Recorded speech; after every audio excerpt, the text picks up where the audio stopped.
Hello बच्चों, स्वागत है आप सभी का रैंक बूस्टर सीरीज में। आज यहाँ पे हम लोग रैंक बूस्टर सीरीज में डिस्कस करेंगे सेलुलर रिस्पायरेशन के बारे में। सेलुलर रिस्पायरेशन के बारे में बात करता हूँ तो सेलुलर रिस्पायरेशन में 4 स्टेप्स होता है, ठीक है। पहला ग्लाइकोलाइसिस, दूसरा लिंक रिएक्शन, तीसरा क्रेब साइकिल, चौथा एटीएस। क्लियर है।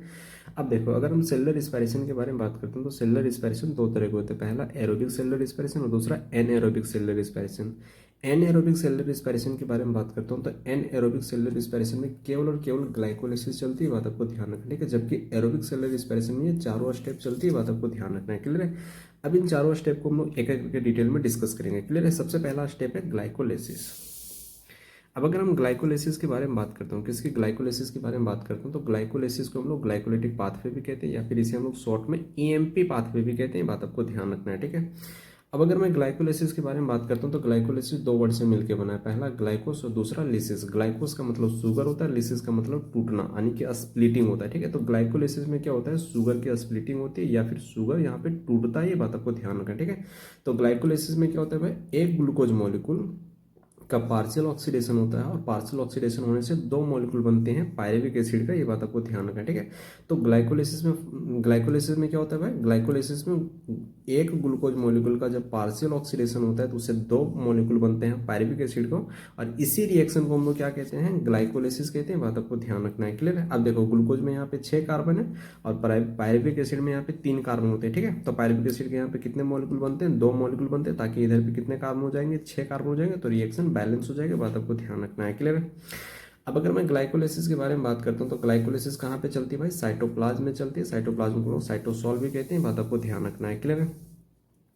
Glycolysis is the common pathway in both aerobic and anaerobic respiration. अगर हम ग्लाइकोलाइसिस के बारे में बात करते हैं तो ग्लाइकोलाइसिस जो है वो दोनों में चलती है, एरोबिक रिस्पायरेशन में भी चलती है और एनएरोबिक रिस्पायरेशन में भी चलती है, क्योंकि दोनों के पास साइटोप्लाज्म पाया जाता है और ग्लाइकोलाइसिस जो है साइटोप्लाज्म में चलती है, बात आपको ध्यान रखना है, ठीक है। इसके अलावा glycolysis is the common pathway in both prokaryote and eukaryote, यानी कि जो ग्लाइकोलाइसिस है वो प्रोकैरियोट में भी चलता है और यूकैरियोट में भी चलता है, क्योंकि दोनों के पास साइटोप्लाज्म पाए जाते हैं, बात आपको ध्यान रखना है, ठीक है। इसके अलावा अगर मैं ग्लाइकोलाइसिस के बारे में बात करता हूँ तो ग्लाइकोलाइसिस में 10 स्टेप्स इन्वॉल्व होते हैं।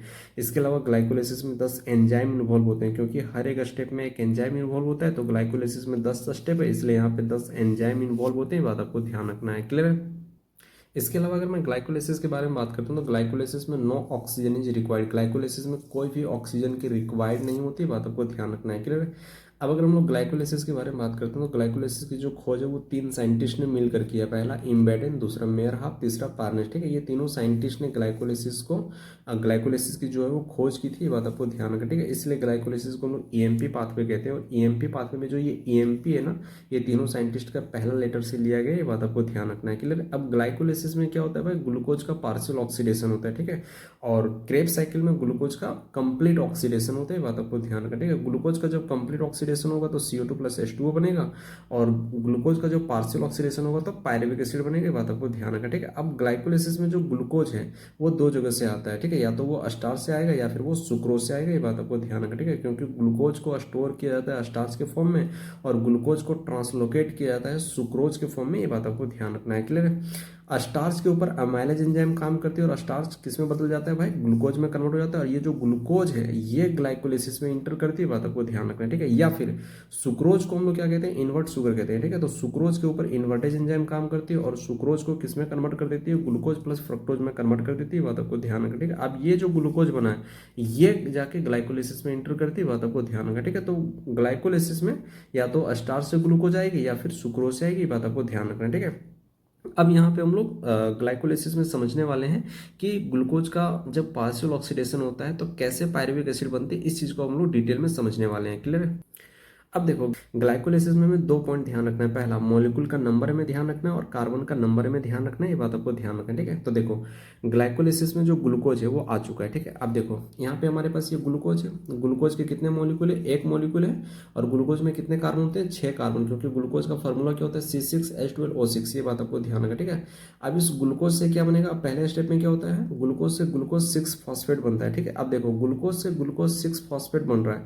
अब यहाँ पर भी क्या बन रहा है, ग्लूकोज बन रहा है तो यहाँ पर भी कितना कार्बन होगा, 6 कार्बन होगा। और इसके कितने मॉलिक्यूल बनते हैं, 1 मॉलिक्यूल बनते हैं, ये बात आपको ध्यान रखना, ठीक है। अब देखो ग्लूकोज से जब ग्लूकोज 6 फॉस्फेट बनता है तो पहले में फॉस्फेट नहीं था, पहले में फास्फोरस नहीं था। अब जब ग्लूकोज से ग्लूकोज 6 फॉस्फेट बना तो यहाँ पे ग्लूकोज के छठे पोजीशन पे एक फास्फोरस ग्रुप जुड़ गया, ठीक है। और जब फास्फोरस जुड़ेगा तो एक एटीपी खर्च होगा, और जब एटीपी खर्च होगा तो क्या बनेगा, एडीपी बनेगा। यानी कि यहाँ पे एक एटीपी खर्च हो गया और एक एडीपी बना, ये बात आपको ध्यान रखना, ठीक है। और जब फास्फोरस जुड़ती है तो इस रिएक्शन को क्या कहते हैं, फास्फोराइलेशन कहते हैं। और इस स्टेप में एक एंजाइम यूज होती है जिसे हम लोग हेक्सोकाइनेज एंजाइम कहते हैं या फिर ग्लूकोकाइनेज एंजाइम कहते हैं, ये बात आपको ध्यान रखना है, क्लियर है। अब ग्लूकोज 6 फॉस्फेट से क्या बनता है भाई, अब ग्लूकोज 6 फॉस्फेट से फ्रक्टोज 6 फॉस्फेट बनता है, ठीक है। और देखो ग्लूकोज 6 फॉस्फेट से जब फ्रक्टोज 6 फॉस्फेट बनता है तो यहाँ पे फ्रक्टोज बन रहा है, और फ्रक्टोज में भी कितने कार्बन होते हैं, 6 कार्बन होते हैं। यहाँ पर भी 6 कार्बन है और इसके भी कितने मॉलिक्यूल बनते हैं, 1 मॉलिक्यूल बनते हैं, ये बात आपको ध्यान रखना, ठीक है। अब ग्लूकोज 6 फॉस्फेट और फ्रक्टोज 6 फॉस्फेट ये दोनों एक दूसरे के आइसोमर्स होते हैं, ठीक है। क्या होते हैं, एक दूसरे के आइसोमर्स होते हैं। इस घटना को हम क्या कहते हैं, आइसोमेराइजेशन कहते हैं, बात आपको ध्यान रखना है, क्लियर है। अब फ्रक्टोज 6 फॉस्फेट से क्या बनेगा भाई, फ्रक्टोज 1,6 बिस फॉस्फेट बनता है, ठीक है। अब यहाँ पर भी क्या बन रहा है, फ्रक्टोज बन रहा है तो यहाँ पर भी कार्बन का नंबर कितना होगा, 6 होगा। और इसके भी कितने मॉलिक्यूल बनते हैं, 1 मॉलिक्यूल बनते हैं, बात आपको ध्यान रखना, ठीक है। अब देखो पहले क्या था, फ्रक्टोज 6 फॉस्फेट, यानी कि फ्रक्टोज के छठे पोजीशन पे केवल फास्फोरस ग्रुप था। अब की बार क्या है, फ्रक्टोज के पहले पोजीशन पे और छठे पोजीशन पे फास्फोरस ग्रुप, यानी कि यहाँ पे 2 फास्फोरस आ गया, एक फास्फोरस और जुड़ गया। और जब फास्फोरस जुड़ेगा तो एटीपी खर्च होगा, जब एटीपी खर्च होगा तो क्या बनेगा, एडीपी बनेगा, ये बात आपको ध्यान रखना, ठीक है। और इस घटना को हम क्या कहते हैं, फास्फोराइलेशन कहते हैं, ठीक है। यानी कि पहले स्टेप पे और तीसरे स्टेप पे हमें एटीपी खर्च हुआ, ये बात आपको ध्यान रखना, ठीक है। अब ये फ्रक्टोज 1,6 बिस फॉस्फेट जो बना है, इस फ्रक्टोज 1,6 बिस फॉस्फेट का क्या होगा भाई, स्प्लिटिंग होगा। और जब इसकी स्प्लिटिंग होगी तो हमें 2 कंपाउंड मिलेगा, ठीक है, ट्राइज फॉस्फेट के, ठीक है। कितने कंपाउंड मिलेंगे भाई, ट्राइज फॉस्फेट के यहाँ पे हमें 2 कंपाउंड मिलेंगे, ठीक है। पहले जो ट्राइज फॉस्फेट उसमें भी 3 कार्बन होता है, दूसरे जो ट्राइज फॉस्फेट होते हैं उसमें भी 3 कार्बन, यानी कि टोटल यहाँ पे कितने कार्बन होंगे, 6 कार्बन। और पहले भी हमारे पास कितने कार्बन थे, 6 कार्बन, यानी कि रिएक्शन जो वो बैलेंस है, ठीक है। पहला जो ट्राइज फॉस्फेट है उसे हम लोग फास्फोग्लिसरॉल्डिहाइड कहते हैं, ठीक है, जिसे शॉर्ट में पीजीएल कहते हैं। और जो दूसरा ट्राइज फॉस्फेट उसे हम लोग डिहाइड्रोक्सी एसीटोन फॉस्फेट कहते हैं, जिसे शॉर्ट में हम लोग डीएचएपी कहते हैं। क्या कहते हैं भाई, इसे शॉर्ट में हम लोग डीएचएपी कहते हैं, बात आपको ध्यान रखें, ठीक है। इसे हम लोग शॉर्ट में क्या कहते हैं, डीएचएपी कहते हैं, क्लियर है। अब देखो जो पीजीएल है वो डीएचएपी में कन्वर्ट हो सकता है और जो डीएचएपी है वो पीजीएल में कन्वर्ट हो सकता है, ये बात आपको ध्यान रखना है, क्लियर। तो ये जो डीएचएपी है, ये डीएचएपी पीजीएल में कन्वर्ट हो जाता है, ठीक है। तो पीजीएल के कितने मॉलिक्यूल होंगे, 2 मॉलिक्यूल होंगे, बात आपको ध्यान रखना, ठीक है। अब पीजीएल का क्या होता है, ऑक्सीडेशन होता है। और जब पीजीएल का ऑक्सीडेशन होता है तो 1,3-बिस फॉस्फोग्लिसरिक एसिड बनता है। क्या बनता है भाई, 1,3-बिस फॉस्फोग्लिसरिक एसिड बनता है। और फॉस्फोग्लिसरिक एसिड में कितने कार्बन, 3 कार्बन। तो इसके कितने मॉलिक्यूल बनेंगे, 2 मॉलिक्यूल, ताकि यहाँ पे कितने कार्बन हो जाए, 6 कार्बन। और इस रिएक्शन हमारा बैलेंस हो जाएगा, ठीक है। और इसे शॉर्ट में हम लोग क्या कहते हैं, बीपीजीए कहते हैं। क्या कहते हैं, बीपीजीए कहते हैं, बात आपको ध्यान रखना, ठीक है। तो पीजीएल का जब ऑक्सीडेशन हुआ तो बीपीजीए बना, और जब ऑक्सीडेशन होता है तो हाइड्रोजन रिमूव होता है। और उस हाइड्रोजन जब यहाँ पे ऑक्सीडेशन होता है तो क्या होता है भाई, हाइड्रोजन रिमूव होता है। और उस हाइड्रोजन को कौन ले लेगा भाई, उस हाइड्रोजन को NADH पकड़ लेगा, और NADH पकड़ कर उस हाइड्रोजन के साथ में रिएक्शन करके क्या बना देगा, NADH बना देगा, ठीक है। तो यहाँ पे 2 मॉलिक्यूल बन रहे हैं तो यहाँ पे 2 हाइड्रोजन निकलेगा, और 2 हाइड्रोजन के साथ में NAD जुड़कर 2 NADH का फॉर्मेशन करेगा, ठीक है। और ये जो 2 NADH बना है ये NADH ETS में इंटर करेगा, और ETS में इंटर करने के बाद एक NADH 3 ATP बनाता है। तो 2 NADH कितने ATP बनाएगा, 6 ATP बनाएगा, ये बात आपको ध्यान रखना है, ठीक है।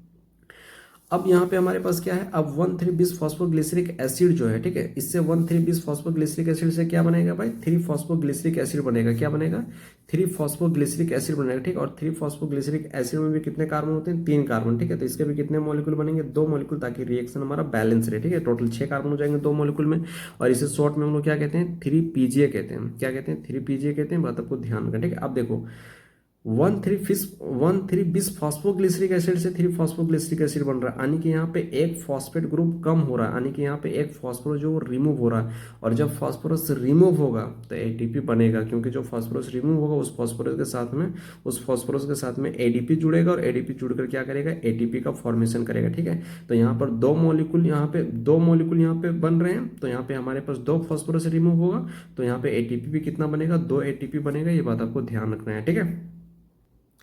अब 3 फॉस्फोग्लिसरिक एसिड से बनेगा 2 फॉस्फोग्लिसरिक एसिड, ठीक है। और 2 फॉस्फोग्लिसरिक एसिड में भी कितने कार्बन होते हैं, 3 कार्बन, तो इसके भी कितने मॉलिक्यूल बनेंगे, 2 मॉलिक्यूल, ताकि टोटल कार्बन कितना हो जाएगा, 6 कार्बन। 6 कार्बन हो जाएगा और हमारा रिएक्शन बैलेंस होगा, ठीक है। इसे शॉर्ट में क्या कहते हैं, 2 PGA कहते हैं, क्लियर है। अब 2 फॉस्फोग्लिसरिक एसिड से फॉस्फोइनोल पायरुवेट बनता है, ठीक है।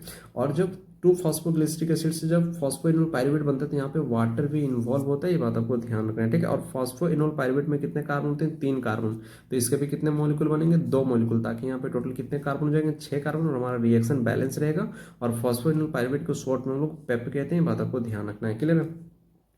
अब फॉस्फोइनोल पायरुवेट से फाइनली क्या बनता है, पायरुविक एसिड बनता है, ठीक है। और पायरुविक एसिड में भी कितने कार्बन, 3 कार्बन, तो इसके भी कितने मॉलिक्यूल बनेंगे, 2 मॉलिक्यूल, ताकि यहाँ पे टोटल कितना कार्बन हो जाएगा, 6 कार्बन हो जाएगा, और हमारा रिएक्शन बैलेंस होगा, ये बात आपको